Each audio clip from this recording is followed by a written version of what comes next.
Hello class. This is the final segment of our chapter Food Security, class 9th Economics, chapter number 4. In the previous segments we studied about the definition of food security.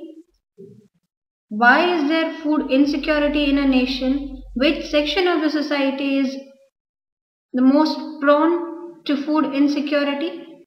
How has our government combated the situation of food insecurity, the introduction of Green Revolution, and then the status of food security in India, under which we studied the measures the government took to provide sufficient availability of food to its citizens, within which we studied about the buffer stock and public distribution system with the minimum support price, which are measures taken by the government to target food insecurity in our nation. Continuing with the same point, if we have to point out certain works that the government took to ensure food security to its people, we are going to study a few and analyze the status of the public distribution system and its results. To start with, the first, National Food for Work Program or NFWP.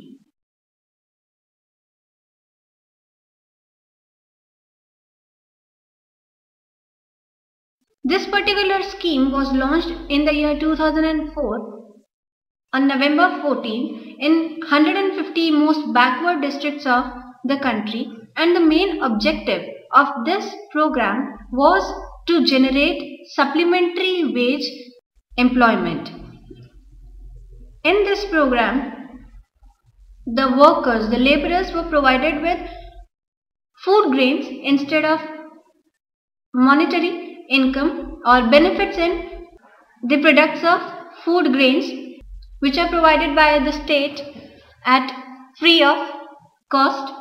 This program basically was started to help the rural poor population who are unskilled and are in desperate need of employment. So, to help them, the government provides the states grains at free of cost, and these state governments then distribute the product to district levels where there are nodal officers who collect these food grains and then plan, implement, coordinate and distribute, at the same time supervise the whole work and availability and insurity of the laborers and food grains provided to them.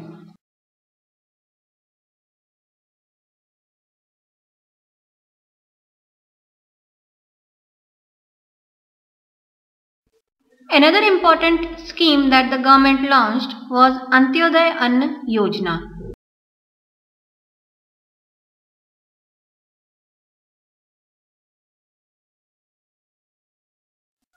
Under this Antyodaya Yojana, which was launched in the year 2000 in December, the first work that was done was the identification of people who were living a life below poverty line.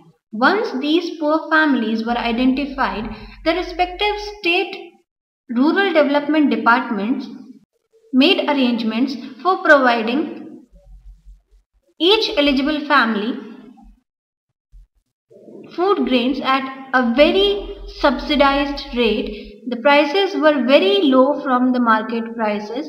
Food grains like wheat and rice were provided to them at prices of 2 rupees per kg and 3 rupees per kg respectively.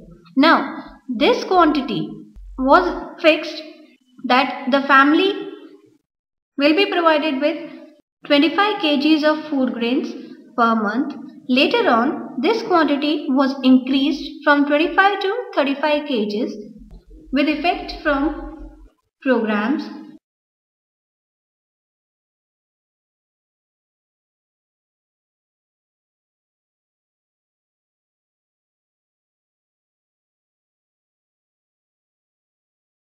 Apart from these, many other programs were launched by the government time to time. For example, Annapurna scheme, targeted public distribution system, that is TPDS, revamped public distribution system, that is RPDS, were introduced and were basically concerned about targeting and benefiting the poorest population and providing them with sufficient amount of food grains.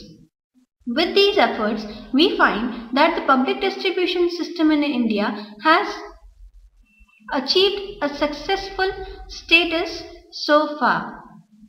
But still, apart from all the achievements which were given or shown on papers, we'll find that the schemes, the programs that the government launched somewhere down the line held many loopholes which were infested and which could not work to their full potential to provide benefit to the affected section.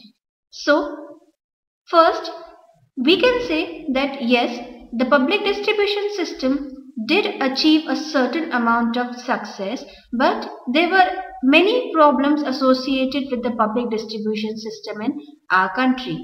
And to count some, let's study them one by one.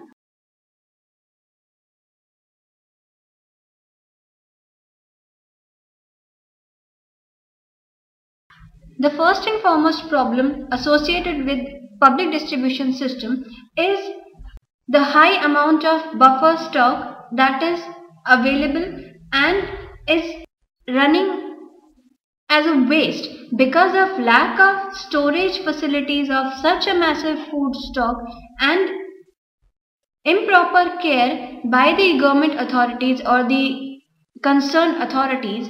We'll find that although there is surplus amount of food grains available in the country, but because of lack of management and coordination, the food grains do not reach the affected or the population which actually requires it.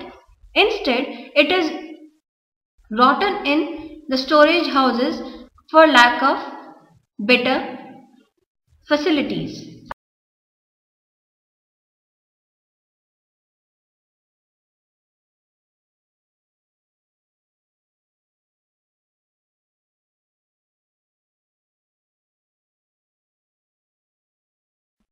Another very important problem associated with the public distribution system in our country is that because of different demography of topography of the country, there are limited number of states which are at peak of production of food grains. For example, Punjab and Haryana and Andhra Pradesh, if we talk about these states, they are kind of rulers when it comes to producing food grains in our country. And compared to other states, they hold a higher credit in the market as well. Although the government tries hard to keep the minimum support price very less, but still because of pressure from states like these, the minimum support price is enhanced, resulting into a loss in a loss for the farmers in poor areas, or the loss for the government as well. Because if the minimum support price is high, the government will have to pay that price and it will ultimately affect the government treasury.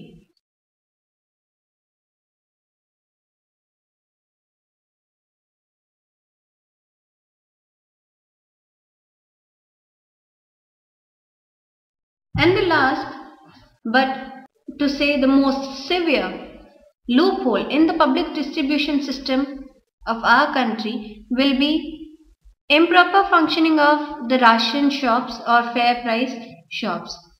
I'm sure most of you must have seen some sitting on a ration shop and cheating with the customers. These are real life facts. We'll see that most of these ration shop owners, they either hoard the food grains or they sell out the good food grains into the market. They buy the poor quality food grains and then distribute that poor quality food grains to the poor population or the BPL population. They open the shops at their will. It is very irregular. These kind of cheating, the food grains are adulterated most of the time. So these kind of cheatings, they affect and they bar the way of development and the schemes that the government is trying to cross.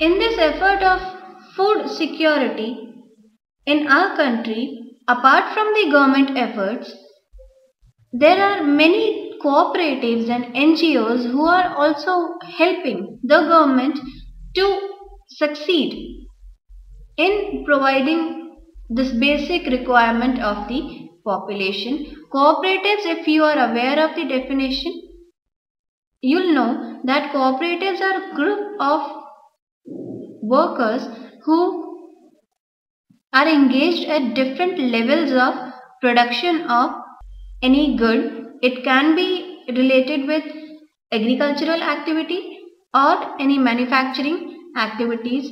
When the people of different levels of the production are engaged, they usually share the benefits and the losses equally, which results into a better stage of opportunity and a better stage of development for them. And in India, many successful cooperatives societies have emerged and they are at the same time working for the benefit of the BPL population. For example, in Delhi, Mother Dairy has made an effort to provide milk and vegetables at the controlled rate given by the government.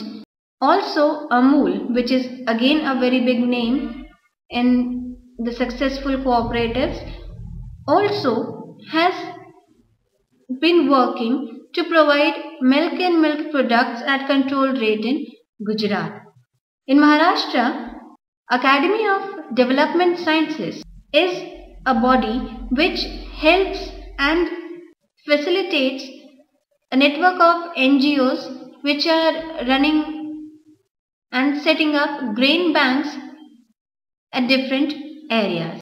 These kind of cooperatives and NGOs help in local areas and they are comparatively successful in these areas.